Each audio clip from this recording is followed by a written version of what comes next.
Gugurnya prajurit TNI di Lebanon akibat serangan Israel harusnya menjadi momen yang tepat bagi Presiden Prabowo untuk keluar dari anggota BOP bentukan Israel dan Amerika. Bukan cuma kutuk mengutuk serangan yang tidak akan mengembalikan nyawa prajurit TNI kita. But we are very optimistic with the leadership of President Trump, this vision of real peace. Seorang prajurit Satuan Tugas Kontingen Garuda atau Satgas Konga TNI di misi UNIFIL gugur dalam serangan Israel terhadap Lebanon. Saudara Menteri Luar Negeri Republik Indonesia Sugiono mengonfirmasi anggota TNI menjadi korban dalam peristiwa serangan di Lebanon. Indonesia juga mengecam serangan ke pasukan penjaga perdamaian tersebut.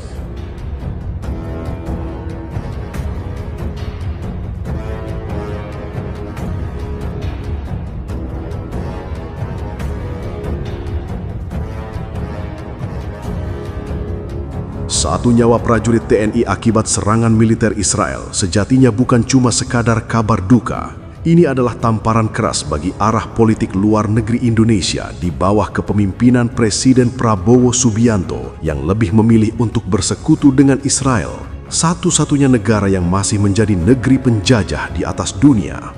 Bersekutu di bawah naungan organisasi bentukan Amerika, negara yang hobinya juga gemar menyerang negara lain jika tak mau tunduk dengan aturan negaranya.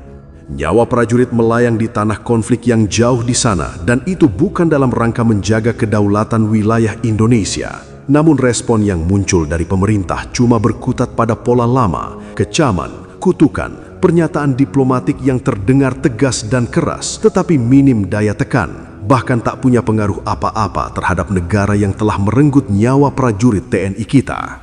Di tengah situasi seperti ini, publik berhak bertanya, apakah keanggotaan dalam satu blok dengan Israel benar-benar memberikan manfaat strategis bagi Indonesia, atau justru menempatkan Indonesia dalam posisi yang semakin lemah? Berada dalam satu kubu dengan Israel, tapi prajurit TNI kita malah menjadi korban mereka, dan pemerintah cuma bisa mengecam. Yang bisa jadi kecaman tersebut cuma dianggap kentut oleh Israel dan Amerika. Sejak awal, sebagian besar rakyat Indonesia sudah menentang kebijakan luar negeri pemerintah yang memilih berada dalam satu kubu dengan Israel di organisasi bentukan Presiden Amerika, sebab kebijakan tersebut sangat ironi dan sulit diterima akal sehat publik.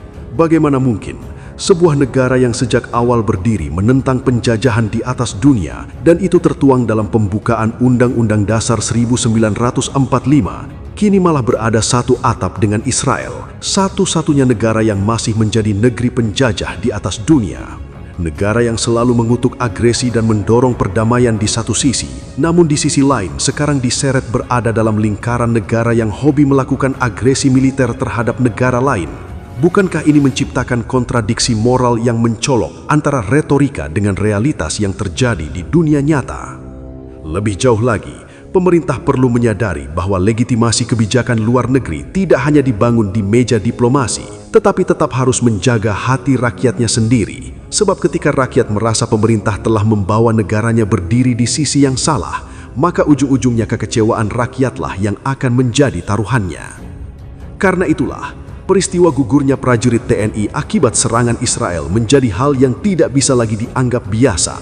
Tragedi ini bukan hanya luka bagi keluarga yang ditinggalkan, tetapi akan menjadi luka kolektif seluruh anak bangsa. Terlebih lagi ketika peristiwa itu terjadi dalam konteks yang dianggap paradoks. Indonesia berada dalam satu wadah dengan negara yang membunuh prajurit TNI kita, dan wadah tersebut menamakan diri sebagai organisasi perdamaian dunia yang justru dibentuk oleh negara-negara yang menjadi aktor dari segala sumber konflik yang terjadi di atas dunia.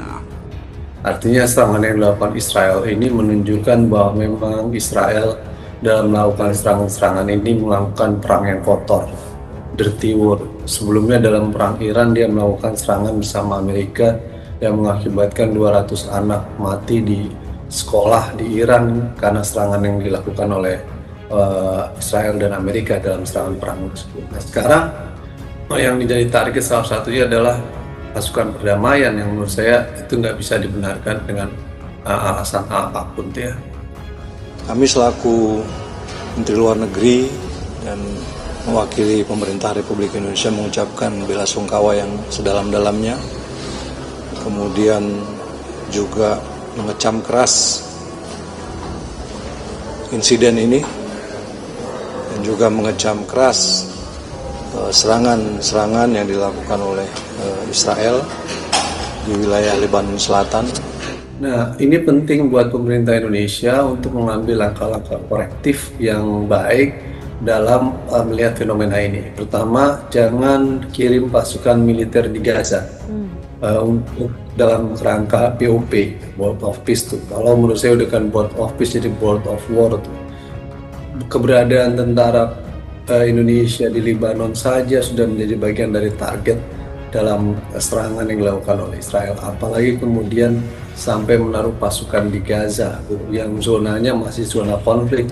Karena kita tahu Palestina, Hamas masih tetap mempertahankan bahwa tentang kemerdekaan Palestina. Pada satu sisi itu memang menjadi hak mereka, dan di sisi lain Israel melakukan kejahatan kemanusiaan di Palestina dengan melakukan serangan dan mungkin 70.000 warga Palestina meninggal akibat serangan yang dilakukan oleh Israel di Palestina.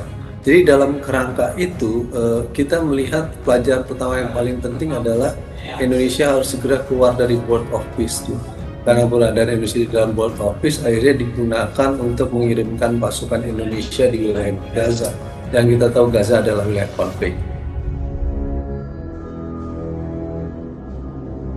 Peristiwa gugurnya prajurit TNI akibat serangan Israel harusnya menjadi momentum bagi Presiden Prabowo untuk tidak sekadar merespon secara normatif, tidak cuma mengecam dan kutuk-mengutuk saja, tetapi lebih dari itu, lakukan refleksi mendasar apakah arah kebijakan luar negeri saat ini masih sejalan dengan amanat undang-undang negara kita, ataukah sudah mulai bergeser terlalu jauh, entah demi kepentingan apa. Mengoreksi kebijakan bukan berarti mundur, tetapi justru menunjukkan keberanian untuk kembali kepada prinsip. Dalam situasi seperti ini, keberanian itulah yang ditunggu oleh segenap anak bangsa. Rakyat Indonesia tidak membutuhkan kata-kata yang terdengar keras namun kosong makna.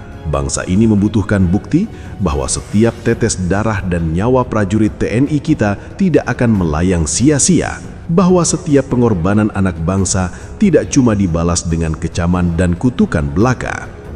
Kini, Presiden Prabowo dihadapkan pada pilihan yang menentukan, apakah tetap bertahan dalam jalur yang menuai banyak ditentang oleh rakyat atau mengambil langkah korektif yang mungkin tidak populer di kalangan elit global tetapi justru menguatkan kepercayaan di dalam negerinya.